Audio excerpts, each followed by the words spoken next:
Fresh from puno. Kasi umulan na naman dito, so marami na naman siyang bunga. Yan, meron pang pangkay.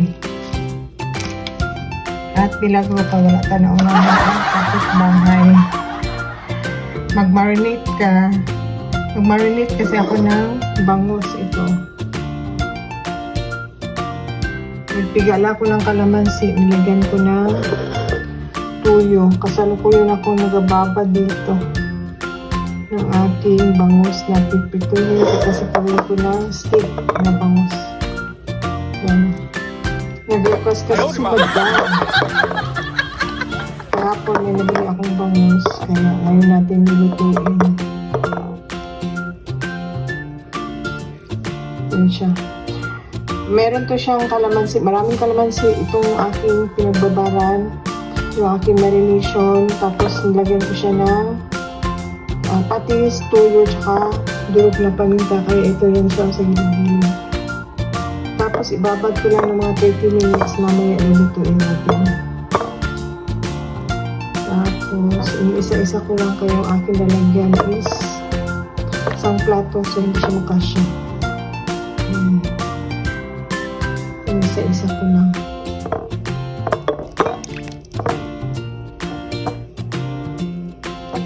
Babad sandali para mamaya ipiprito. Ganyan lang mag-marinate ng aking isda bago ko siya pituhon. Ganyan lang. Tapos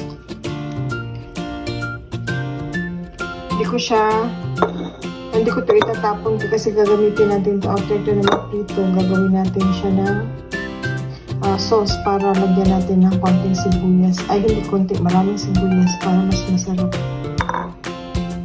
Yan.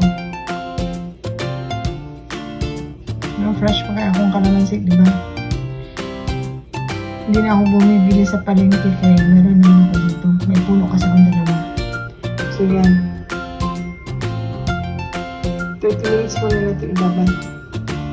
Magdayak lang ako ng lagyan ko na siyang konting bawang, tapos marami akong sibuyas dito. Ito yung anti-impulse ko.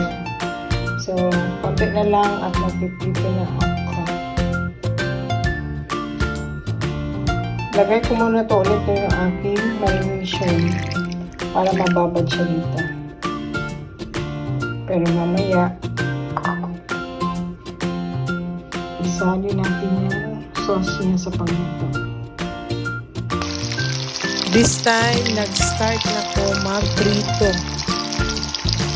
Actually, ang bangos, mabilis talaga yan siya maluto.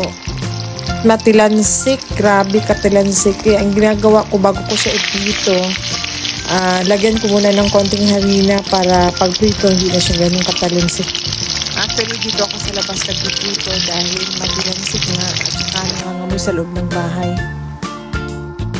Tapos na yung aking prito, kaya i-rest muna natin sandali para magayak naman tayo para sa gagawin nating sauce. Maalala mo yung marination ko na sobra dun sa tuyo tsaka yung kalamansi? Yes mga amiga-amigo, yun ang gagawin nating sauce. Pinapakuluan ko lang yon, tapos antayin ko magkonti yung kanyang sabaw. Tsaka ko siya gagamitin at lalagyan ng sibuyas. Siguro around mga 10 minutes lang napakulo dito hanggang magkonti lang talaga yung sauce niya.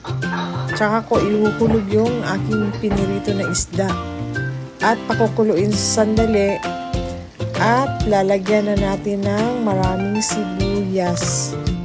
Pero later pa yan mga amiga-amigo. Ngayon, hinulog ko muna yung aking piniritong isda dun sa sabaw na ginagawa ko natin ngayon.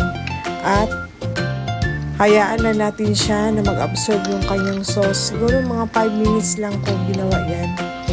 At tinakpan ko lang, hinayaan ko lang muna ma-absorb niya yung sauce.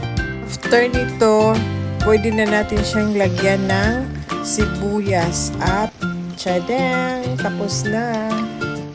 Salamat sa pagsama niyo sa aking pagluluto. Hanggang sa muli mga amiga-amigo. Salamat sa panonood. Bye-bye!